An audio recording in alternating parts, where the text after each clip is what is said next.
आज हम लोग इस सेशन के अंतर्गत देखेंगे झारखंड सामान्य अध्ययन के 10 महत्वपूर्ण प्रश्न जो झारखंड दरोगा 2017 से लिए गए हैं। आप हमारे टेलीग्राम चैनल AS.PCS से जुड़ जाएं तथा यूट्यूब चैनल्स को सब्सक्राइब कर लें। वीडियो के लास्ट में आपके लिए एक प्रश्न दिया जाएगा जिसका आंसर आपको कमेंट बॉक्स में करना है, तो वीडियो को आप लास्ट तक देखें। चलिए आज का प्रश्न स्टार्ट करते हैं। प्रश्न संख्या 1 से 15 नवंबर 2000 को झारखंड राज्य का गठन हुआ था और इस दिन झारखंड से निम्नलिखित व्यक्तित्व का जन्मदिन भी है।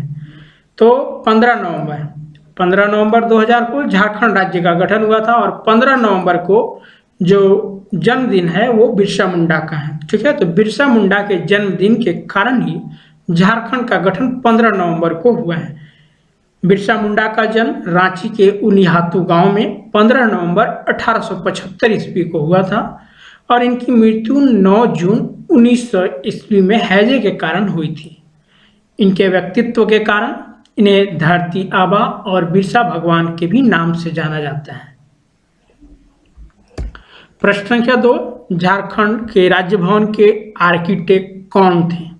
झारखंड के राजभवन के आर्किटेक्ट सदालो बेलेट थे। ठीक है, राजभवन के बारे में बता दें कि राजभवन यह 62 एकड़ में फैला हुआ है।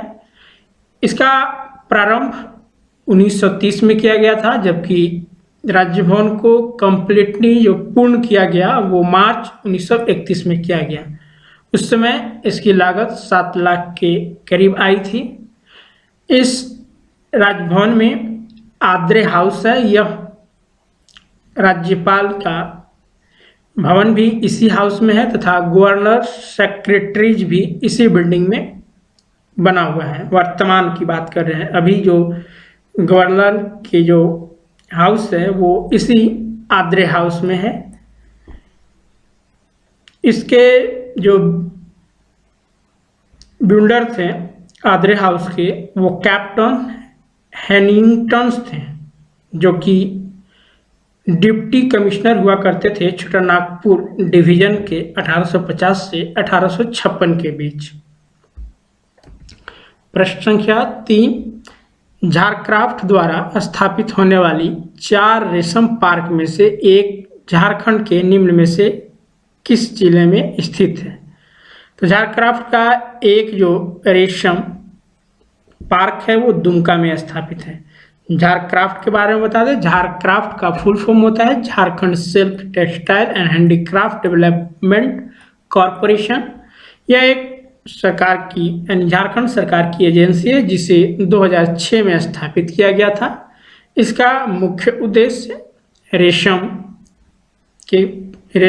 की खेती, ऊन, इसमें विकास तथा इनके उत्पादक को बढ़ाना तथा सिल्क यानी जो रेशम के उद्योग हैं उनको अधिक से अधिक प्रोत्साहित करना, जिसमें कि कॉटन, खादी के वस्तुएं, इन सभी को देश तथा विश्व के स्तर पे लाना है। प्रश्न संख्या 4, घाटशिला औद्योगिक क्षेत्र किसके लिए प्रसिद्ध है? घाटशिला औद्योगिक क्षेत्र कॉपर उद्योग के लिए प्रसिद्ध है।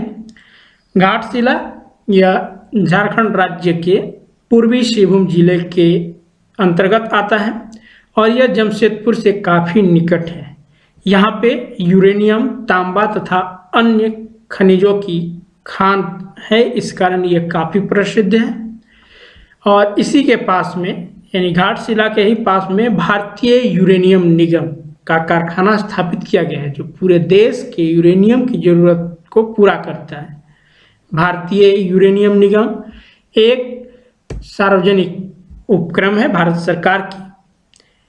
इसका मुख्य कार्य यूरेनियम खनन करना और प्रौद्योगिकी में है।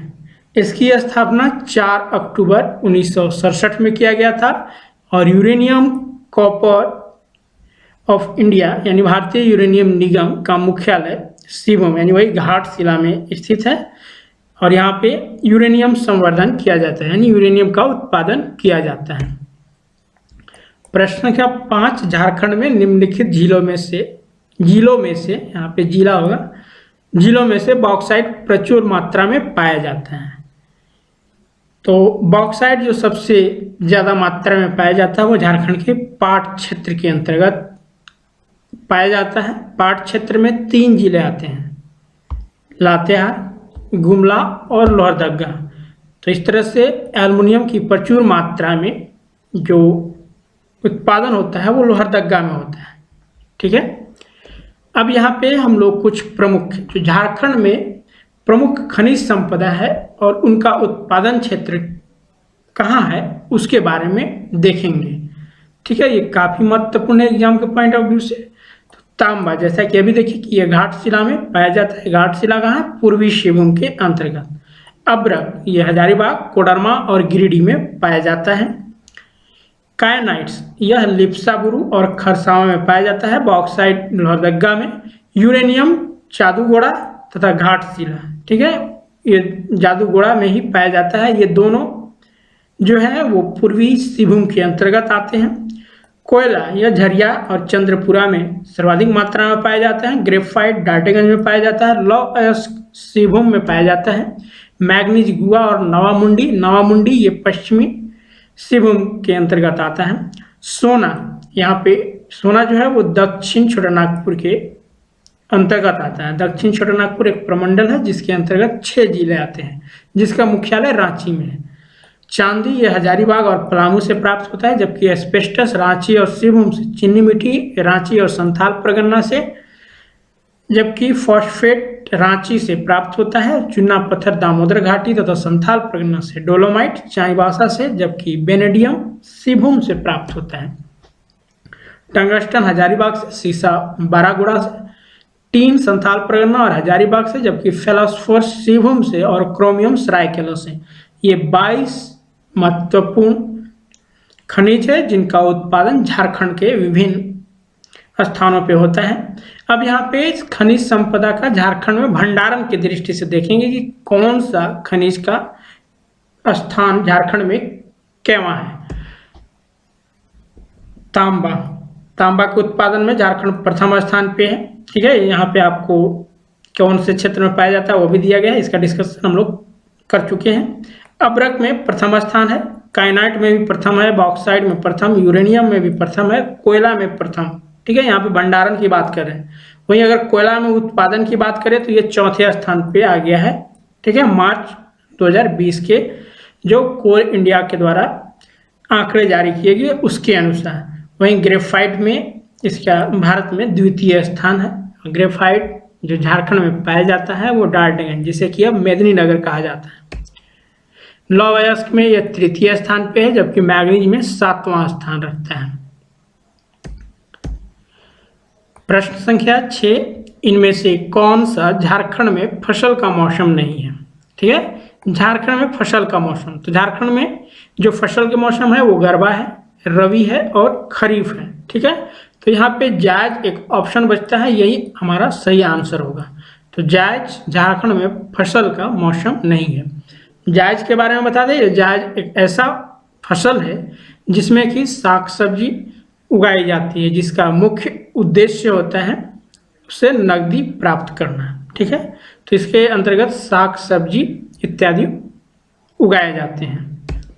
प्रश्न संख्या 7, क्रोमाइट और मैग्नीज अयस्क झारखंड के निम्नलिखित जिलों में से कहाँ पाए जाते हैं? क्रोमाइट और मैग्नीज यह पश्चिम सिंहभूम में पाए जाते हैं, जैसा कि हम लोगों ने अभी पीछे के सेशन में देखा। ठीक है, अब यहाँ पे हम लोग 8वां प्रश्न देखते हैं। झारखंड में लाख टन में कुल कोयला भंडार क्या है? ठीक है, तो झारखंड का कुल कोयला भंडार बताना है कितना है लाख टन में। ठीक है, 1 टन में 10 क्विंटल होता है, तो हमें इसका जो आंकड़ा बताना है वो लाख टन में बताना है। तो झारखंड में जो कुल कोयले का भंडार है वो 80,356 लाख टन है। ठीक है, अगर हम पूरे भारत की बात करें तो ये भारत में कुल कोयले का भंडार 3,19,020 लाख टन है, जबकि झारखंड में 83 22,152 लाख टन है। ठीक है, चूंकि ये आंकड़ा 1 अप्रैल 2018 की स्थिति के अनुसार है, जो कि कोल इंडिया के द्वारा जारी किया गया है। ठीक है, तो वर्तमान में जो झारखंड में कुल कोयला भंडार है वो 83,152 लाख टन है। ठीक है, तो यहाँ पे यही ऑप्शन सटीक है, इस कारण इसका आंसर ए होगा। वहीं उड़ीसा में 79,295 लाख टन है। तो इस तरह से यह दूसरे पोजीशन पे है भंडारण में। तीसरे में छत्तीसगढ़ है। ठीक है, ये भंडारण की बात की जा रही है। उत्पादन में अभी वर्तमान में इसकी पोजीशन चौथे स्थान पे चल गई है। प्रश्न संख्या 9, भारत का कौन सा राज्य कोकिंग कोल का एकमात्र उत्पादक राज्य है? Coking coal. ठीक है, कोकिंग कोल का एकमात्र उत्पादक राज्य झारखंड है। अब यहाँ पे हम लोग कोकिंग कोल के बारे में विशेष रूप से जानते हैं कि कोकिंग यानी कोक होता क्या है। ठीक है, तो एक उष्मीय कोयला होता है और दूसरा कुकिंग कोयला। ठीक है, तो हम जो कुकिंग कोयला का एकमात्र जो उत्पादक राज्य है वो झारखंड है। तो अब कोकिंग कोयला होता क्या है उसके बारे में हम बताते हैं। तो पहले जानते हैं उष्मीय कोयले के बारे में। तो सभी जानते हैं कि कोयला जो है वो जमीन के अंदर से ही पाया जाता है। विद्युत उत्पादन के लिए जो प्रयुक्त कोयला होता है उससे उष्मीय कोयला कहते हैं। ठीक है, तो विद्युत उत्पादन है तो जिस कोयले का प्रयोग किया जाता है उसे उष्मीय ऊर्जा कहते हैं, जबकि इस्पात निर्माण के लिए आवश्यक कोक के उत्पादन के लिए जो कोयला प्रयुक्त होता है उसे कोकिंग कोयला कहते हैं। ठीक है, तो इस्पात निर्माण के लिए आवश्यक कोक के उत्पादन के लिए जो कोयला प्रयुक्त किए जाते हैं उसे कोकिंग कोयल कहते हैं। और इसी कोकिंग कोयल का झारखंड में सर्वाधिक मात्रा में उत्पादन होता है। इस कुकिंग कोयल का उत्पादन झारखंड के झरिया क्षेत्र के अंतर्गत होता है, जो कि दामोदर घाटी यानी दामोदर नदी घाटी के अंतर्गत आता है। भारत कोकिंग कोयल लिमिटेड कोल इंडिया लिमिटेड की एक सहायक कंपनी है। ठीक है, भारत यानी BCCL जो कि भारत सरकार की एक सार्वजनिक उपक्रम है, यह कोल इंडिया लिमिटेड की एक सहायक कंपनी है। इसका मुख्यालय धनबाद में है। ठीक है, कोल इंडिया लिमिटेड का मुख्यालय धनबाद में है और इसकी स्थापना कोकिंग कोयल की खानों को चलाने के लिए की गई थी, जिसकी संख्या 114 यानी 214 है। ये खाने मुख्यतः रानीगंज जो कि वेस्ट बंगाल में है और झरिया जो कि झारखंड में है, कोयला क्षेत्रों में स्थित है। भारत सरकार ने 16 अक्टूबर 1971 को इन खानों को राष्ट्रीयकृत कर दिया है। सेंट्रल कोल फील्ड लिमिटेड जिसे CCL कहते हैं, कोल इंडिया लिमिटेड की एक सहायक कंपनी है। ठीक है, तो CCL ये झारखंड में स्थापित है, रांची के अंतर्गत, जो भारत के केंद्रीय प्रभाग की खानों का प्रबंधन करती है। ठीक है, तो CCL जो है वो कोल इंडिया लिमिटेड की सहायक कंपनी है और यह खानों का प्रबंधन करती है, जिसका मुख्यालय दरभंगा भवन रांची, ठीक है, रांची के दरभंगा भवन में स्थापित है। सेंट्रल कोलफील्ड लिमिटेड वर्ष 2007 में श्रेणी 1 के मिनी रत्न कंपनी है। वर्ष 2009-10 के दौरान कंपनी का कोयला उत्पादन उच्चतम रहा। ठीक है, CCL की स्थापना सर्वप्रथम यानी पहले इसे NCDC लिमिटेड के नाम से जाना जाता था। CCL की स्थापना 1 नवंबर 1975 को CIL की 5 सहायक कंपनियों में से एक सहायक कंपनी के रूप में हुई और कोल इंडिया लिमिटेड कोयला हेतु देश का प्रथम नियंत्रण कंपनी है। अभी CIL की 8 सहायक कंपनियां हैं। ठीक है, तो ये पूरे प्रोसेस थे कोकिंग कोयल से संबंधित, जो उपक्रम कंपनी है, किस तरह से कुकिंग कोयल का उपयोग किया जाता है और कौन से कंपनी किसका अधिग्रहण किए हुए हैं और किसके अंतर्गत आते हैं, इनके बारे में हम लोगों ने देखा। प्रश्न संख्या 10, Bokaro industrial area development authority Bokaro क्षेत्र किसके अंतर्गत आता है? ठीक है, तो Bokaro industrial area development authority जो है वो उत्तरी छोटानागपुर कमीशन के अंतर्गत आता है।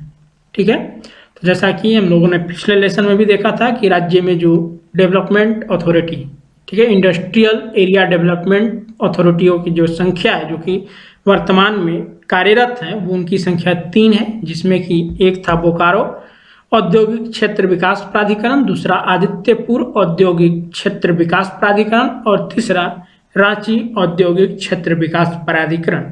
चौथा संथाल परगना क्षेत्र औद्योगिक क्षेत्र विकास प्राधिकरण है, लेकिन वो कार्यरत नहीं है, यानी वो बंद पड़ा है।